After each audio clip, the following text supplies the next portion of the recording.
ದುರ್ವರ್ತನೆ ತೋರಿದ್ರು ಅನ್ನುವಂತ ಆಧಾರದ ಮೇಲೆ 18 ಬಿಜೆಪಿ ಶಾಸಕರನ್ನ ಅಮಾನತು ಮಾಡಲಾಗಿತ್ತು. ಈ ಅಮಾನತು ಆದ ನಂತರದಲ್ಲಿ ಸಾಕಷ್ಟು ಹೈಡ್ರಾಮಾ ಆಯಿತು. ಆ ನಂತರ ರಾಜ್ಯಪಾಲರು ಸಹ ಎಂಟ್ರಿ ಕೊಟ್ಟಿದ್ರು.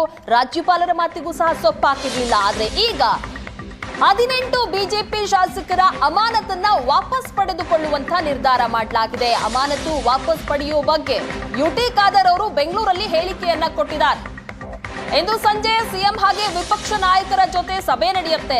ಸಭೆಯಲ್ಲಿ ಚರ್ಚೆ ಮಾಡಿ ಸಸ್ಪೆಂಡ್ ಅನ್ನ ವಾಪಸ್ ತೆಗೆದುಕೊಳ್ಳುವಂತ ನಿರ್ಧಾರ ಮಾಡಲಾಗುತ್ತೆ ಅಂತ ಈಗ ಯುಟಿ ಖಾದರ್ ಅವರು ಹೇಳ್ತಾ ಇದ್ದಾರೆ. ಸುಪ್ರೀಂ ಮೊರೆ ಹೋಗೋದಕ್ಕೆ ಶಾಸಕರು ಚಿಂತಿಸಿದ್ರು. ಇಂಥ ಸಂದರ್ಭದಲ್ಲಿ ಈ ನಿರ್ಧಾರವನ್ನ ಕೈಗೊಳ್ಳಲಾಗಿದೆ. ಅಧಿವೇಶನ ನಡೆಯುವಂಥ ಸಂದರ್ಭದಲ್ಲಿ ಆ ಸಂವಿಧಾನ ಪೀಠಕ್ಕೆ ಅಗೌರವ ತೋರಿಸಿದ್ರ ಅವರ ಬಗ್ಗೆ ನಾವು ಅವತ್ತು ಕ್ರಮ ತಗೊಂಡಿದ್ದೆವು. ಆ ಕ್ರಮ ತಗೊಂಡು ಇವತ್ತು 2 ತಿಂಗಳು ಆಯಿತು.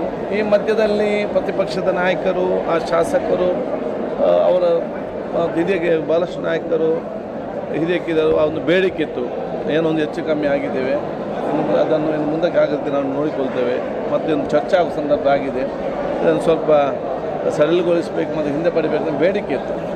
ಅದಕ್ಕೆ ನಾವು ಅದನ್ನು ಇವತ್ತು ಚರ್ಚೆ ಮಾಡ್ತೇವೆ, ನಾವು ತೀರ್ಮಾನ ನಾವು ತಗೊಳ್ತೇವೆ. ಹಿಂದೆ ಪಡಿಬೇಕಂತ ನಾವು ಆಲೋಚನೆ ಮಾಡಿದ್ದೇವೆ. ಅದು ಹೇಗೆ ಮಾಡಬೇಕು ನಾವು ಚರ್ಚೆ ಮಾಡ್ತೇವೆ, ಅದು ಹಿಂದೆ ತಗೊಳ್ತೇವೆ.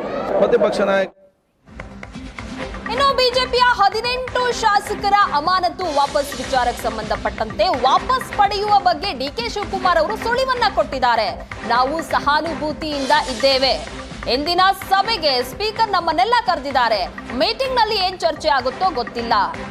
ಅವರು ಏನ್ ಪ್ರಸ್ತಾಪ ಇಟ್ಟಿದ್ದಾರೋ ನೋಡ್ಬೇಕು ಅಂತ ಡಿಕೆ ಶಿವಕುಮಾರ್ ಹೇಳಿದ್ದಾರೆ. ಸ್ಪೀಕರ್ ಸಾಹೇಬರು ನಮ್ಮನ್ನೆಲ್ಲ ಒಂದು ಮೀಟಿಂಗ್ ಕರೆದಿದ್ದಾರೆ.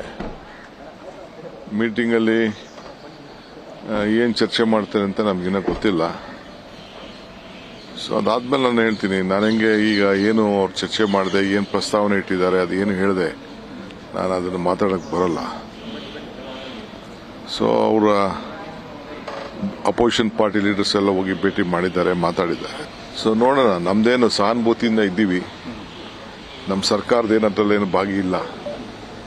ಏನು ಸ್ಪೀಕರ್ ಏನು ಡಿಸಿಷನ್ ತಗೊಳ್ತಾರೆ ಅದಕ್ಕೆ ನಾವು ಬದ್ಧವಾಗಿದ್ದೀವಿ. ಸ್ಪೀಕರ್ ಈ ಬಗ್ಗೆ ಹೆಚ್ಚಿನ ಡೀಟೇಲ್ಸ್ ಕೊಡ್ತಾರೆ ನಮ್ಮ ಪ್ರತಿನಿಧಿ ಮಾರುತೇಶ್. ನೇರ ಸಂಪರ್ಕದಲ್ಲಿ ಜಾಯಿನ್ ಆಗಿದ್ದಾರೆ. ಮಾರುತೇಶ್, ಅಮಾನತಾಗಿದ್ದಂತಹ 18 ಶಾಸಕರನ್ನ, ಬಿಜೆಪಿ ಶಾಸಕರ ಅಮಾನತನ್ನ ಈಗ ವಾಪಸ್ ಪಡೆಯುವಂತಹ ನಿರ್ಧಾರಕ್ಕೆ ಕಾಂಗ್ರೆಸ್ ಸರ್ಕಾರ ಬಂದಿದೆ.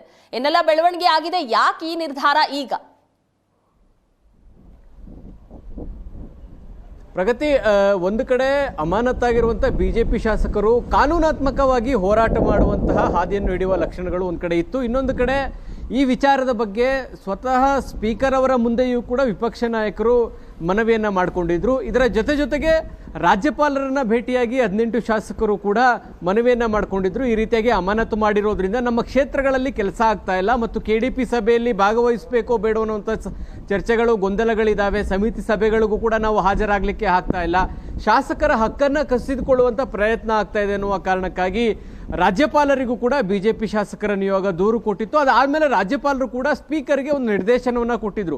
ಈ ಒಂದು ನಿರ್ಧಾರವನ್ನ ಪುನರ್ ಪರಿಶೀಲನೆ ಮಾಡಿ, ಯಾಕಂದ್ರೆ ಶಾಸಕರ ಹಕ್ಕುಗಳನ್ನ ಕಸಿಯುವಂತ ಪ್ರಯತ್ನಗಳಾಗಬಾರದು. ಪ್ರಜಾಪ್ರಭುತ್ವ ವ್ಯವಸ್ಥೆಯಲ್ಲಿ ಶಾಸಕರಿಗೆ ಅವರದ್ದೇ ಆದಂತಹ ಗೌರವ ಇದೆ.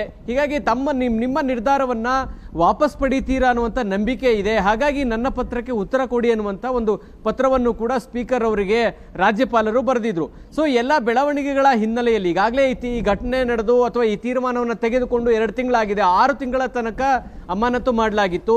ಈ ಅಮಾನತು ಆಗಿರ್ತಕ್ಕಂಥ ಪರಿಣಾಮವಾಗಿ ಶಾಸಕರುಗಳು ವಿಧಾನಸೌಧದ ವಿವಿಧ ಸಮಿತಿಗಳ ಸದಸ್ಯರು ಕೂಡ ಆಗಿರ್ತಾರೆ. ಸೊ ಆ ಸಮಿತಿಯ ಸಭೆಗಳಿಗೂ ಕೂಡ ಅವರು ಹಾಜರಾಗಲಿಕ್ಕೆ ಆಗ್ತಾ ಇಲ್ಲ. ಜೊತೆಗೆ KDP ಸಭೆಗಳಲ್ಲಿ ಭಾಗವಹಿಸಬೇಕೋ ಬೇಡೋ ಅನ್ನುವಂಥ ಗೊಂದಲಗಳಿತ್ತು. ಅದು ಗಲಾಟೆಗೂ ಕೂಡ ಕಾರಣ ಆಗಿತ್ತು. ಶಿವಮೊಗ್ಗದಲ್ಲಿ ಆಗಿದ್ದಂಥದ್ದನ್ನು ನಾವು ಗಮನಿಸಬಹುದು. ಚನ್ನಬಸಪ್ಪ ಅವರು ಸಭೆಗೆ ಹೋದಾಗ ಅಲ್ಲಿ ಗಲಾಟೆ ಆಗಿದ್ದು ಕೂಡ ಇದೆ. ಸೊ ಹೀಗಾಗಿ ಈ ಗೊಂದಲಗಳಿಗೆ ತೆರೆ ಎಳೆಯುವಂತ ನಿಟ್ಟಿನಲ್ಲಿ ಇವತ್ತು 4 ಗಂಟೆಗೆ ಸ್ಪೀಕರ್ ಸಭೆಯನ್ನ ಕರೆದಿದ್ದಾರೆ. CM, DCM, ವಿಪಕ್ಷ ನಾಯಕರು, ಕಾನೂನು ಸಚಿವರು ಎಲ್ಲರೂ ಕೂಡ ಈ ಸಭೆಯಲ್ಲಿ ಇರ್ತಾರೆ.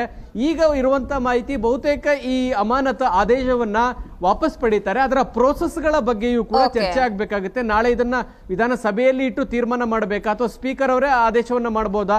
ಸೊ ಈ ತರದ ವಿಚಾರಗಳ ಬಗ್ಗೆ ಇವತ್ತು ಚರ್ಚೆ ನಡೆದು ಅಂತಿಮವಾಗಿ ನಿರ್ಧಾರ ಹೊರಬೀಳತ್ತೆ. ಪ್ರಗತಿ, ಥ್ಯಾಂಕ್ ಯು ಮಾರುತೇಶ್ ನಿಮ್ಮೆಲ್ಲ ಡೀಟೇಲ್ಸ್ಗಾಗಿ.